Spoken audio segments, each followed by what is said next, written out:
Hello everyone, কেমন আছো তোমরা সবাই? আশা করি ভালো আছো, আমিও ভালো আছি। সবসময় ভিডিও খুলেই শরীর খারাপ বলতে একদমই ভাল লাগে না। এখন যার মুখে শুনি তারই শরীর খারাপ। আসলে সিজন চেঞ্জ হচ্ছে, সেই কারণেই শরীরটা খারাপ। তবে অনেক দিন পর আমরা তিনজনে বেরিয়ে পড়েছি বাজারে, একটু বাজার যাচ্ছি। তো পতিদেব এখন গেছে এটিএমে, তো ও আসুক, আমরা যাব বাজারে। ততক্ষণ শিবাইয়ের সাথে একটু কথা বলে নিচ্ছি।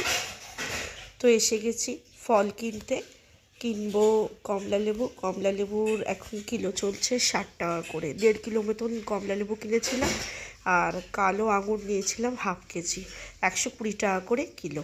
আর কুল নিয়েছিলাম হাফ কেজি, কুলের এখন কিলো চলছে 80 টাকা।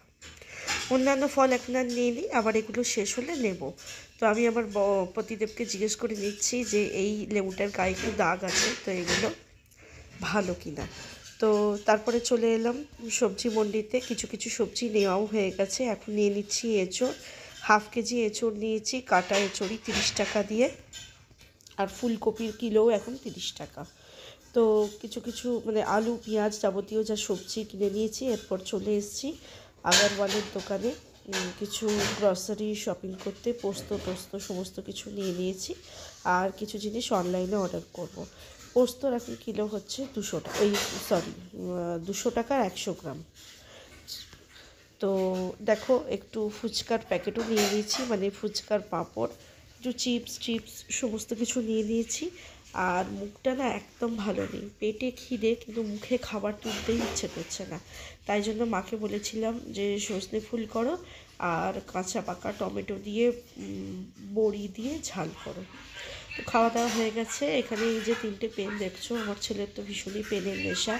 যখন ওর দাদা আসে, মানে দাদা মানে ওর মানে ঠাকুরদা, আমার শ্বশুরমশাই যখন আসে তখনও প্রচুর পেন বাবার থেকে নেয়। আর এখন মা এসছে, তো মা আমার ছোটো ছেলের জন্মদিনে এখানে ছিল না, তো সেই কারণে এখন এসছে বলে এই যে জয় রাইডগুলো যে দেখছো এগুলোকে একটা কিনে দিয়েছে। তো বললো যে আমার বড় ভাইকে কিছু দেবো না, তাই জন্য ওকে জিজ্ঞেস করলো তুই কী নিবি। তা ও বললো আমি পেন নেবো, তো এই পেনগুলো ওকে কিনে দিয়েছে। তো এইগুলো ইনস্টলেশনের কাজ আমার বড় ছেলে খুব ভালো করতে পারে, করে দিয়েছে, সেগুলোই করছে। আর এরপরে আমি ভাবলাম যে ঘরটা সকালবেলা যতই ওই দিদি ঝাঁট দিয়ে যাক না কেন, সোফা টোফাগুলো সরিয়ে না একটু ঝাঁট না দিলে সপ্তাহে একদিন করে না হলে হয় না। আর রান্না বান্না এখন তো খুব একটা আমি করি না, খুব কমই করি, একদমই যে করি না তা নয়। এই যে মা এসছে বলি যে একদমই রান্নাবান্না ছেড়ে দেবো তা তো আর নয়। মানে কিছু আমিও করি, আবার বেশিরভাগটাই মা করে, আমি হয়তো 30%ই করি, নাহলে অভ্যেসটা একদমই চলে যাবে। রান্নাবান্না যেমন করি না তেমনি অন্যান্য তো ঘরের কাজও আছে, সেইগুলো যেমন করি। তো আজকে আমার পতিদেবের ছুটি আছে বলে আমার ছেলে ওর কাছে ঘুমোচ্ছে, তো আমি ভাবলাম সোফাগুলো একটু এই দিক ওদিক করে চেঞ্জ করে নিই। বড় সোফাটা আজকে লেফট সাইডে দিয়ে দিলাম, আর রাইট সাইডে দিয়ে দিলাম ওই দুটো ছোট সোফা। তো কটা দিন ওতেই এখন বসা হবে। আর বড় সোফাটাই এখন একটু কমই বসবো, কারণ একই জায়গায় বসে বসে দেখবে স্প্রিংগুলো একটুখানি লুজ হয়ে যায়। তো সেই কারণে একটুখানি এক্সচেঞ্জ করে দিই, মানে এই সাইড আর ওই সাইড চেঞ্জ করে দিলাম।